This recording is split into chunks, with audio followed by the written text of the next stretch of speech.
أيها الإخوة المؤمنون، قدمتم تتساءلون عن رمضان وعن حال المسلم فيه، وما ينبغي للمؤمن أن يكون عليه في نهار رمضان ولياليه. وهل حال المسلمين في رمضان إلا قلوب خفاقة وعيون مهراقة وأنفس إلى لقاء ربها مشتاقة؟ وهل حال المسلمين في رمضان إلا دعاء وصلاة وصدقات وزكاة وتسبيح وتهليل وذكر لربها ومناجاة؟ وهل حال المؤمنين في رمضان إلا توبة واستغفار وتشبه بالأبرار واقتفاء لهدي ومنهج سيد الأخيار صلوات الله وسلامه عليه؟ إن رمضان فيه ما فيه من نفحات إلهية وما فيه من رحمات ربانية، مظهر من مظاهر رحمة الله جل وعلا بعباده. ألا وإن من أحوال المسلمين في رمضان أن يعلموا أن الصوم أبين خصاله وأهم ما يمكن أن يقدم عليه المؤمن من عمل خاص برمضان. والصوم أيها المؤمنون من أجل القربات ومن أعظم الطاعات، فقد صام نبينا صلى الله عليه وسلم قبل أن يفرض عليه صيام رمضان. للصائم فرحتان يفرحهما، يفرح بفطره إذا أفطر ويفرح بصومه إذا لقي ربه. وفي رواية لمسلم: كل عمل ابن آدم له الحسنة ب10 أمثالها إلى 700 ضعف إلا الصوم فإنه لي وأنا أجزي به. وكثير وفهام من الناس اليوم عفى الله عنا وعنهم لم ينظروا إلى رمضان إلا أنه تغيير في البرنامج اليومي وتبديل في البرنامج الزمني، فيقضون نهار رمضان في سحابة نوم متواصل، ويقضون ليله والعياذ بالله في لهو وعبث متواصل، ويظنون بذلك أنهم قد أدوا ما عليهم وأنهم صاموا. والمقصود من ذلك أن يعلم المؤمن أن رمضان أيها المؤمنون باب عظيم من أبواب الجنة وطريق بين إلى رضوان رب العالمين جل جلاله.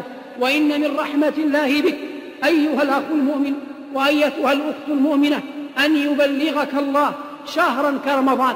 وانظر إلى من هم اليوم تحت الثرى وفي طيات المقابر كيف لا يستطيعون أن يخرجوا منها أبدا، ولا أن يقدموا لأنفسهم عملا صالح لا في رمضان ولا في غيره. وأنت ربك قد اصطفاك وبلغك رمضان وأرشدك إلى معالم الحق وبين لك مواطن الطاعة وبين لك مواطن المعصية. ولكن ينقص الناس اليوم أمران: الأول اليقين بلقاء الله تبارك وتعالى، وإنه إذا رزق العبد اليقين بلقاء الله جل وعلا هانت عليه الأعمال وسهل عليه طاعة ربه جل جلاله.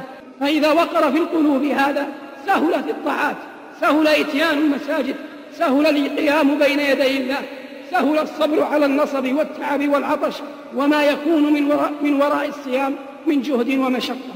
والمقصود من هذين الشاهدين أن المؤمن ينبغي عليه أن يكون ذا نظرة أخروية يفكر ويؤمل فيما عند الله.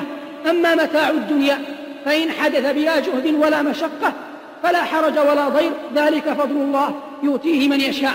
أما أن يكون الدين هو الضريبة لنيل المتاع الدنيوي فلا وألف لا، لأن الدنيا ستفنى وما عند الله أيها المؤمنون خير وأبقى.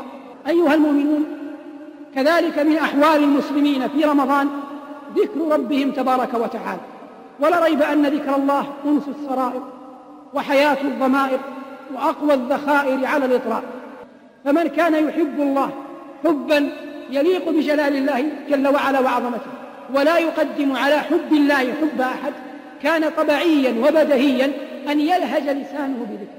ولكن المغرقين بالشهوات والعاكفين أمام شاشات التلفاز والمستمعين إلى ما حرم الله، هؤلاء غالبا ليس في قلوبهم إلا ما يبتغيه الشيطان ويريده أصحاب الفجور ويرتضيه أهل الهوى. فلذلك من البدهي أن يقل على ألسنتهم ذكر الله تبارك وتعالى.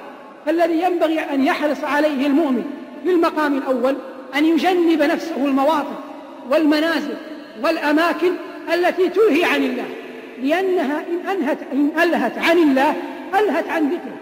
وينبغي عليه أن يحرص على أن يرتاد الأماكن التي فيها إحياء لذكر الله كالمساجد والصلوات وحلقات العلم ومواطن المحاضرات والجلساء الصالحين، فإن تلك المواطن مما تعين المرء على ذكر ربه.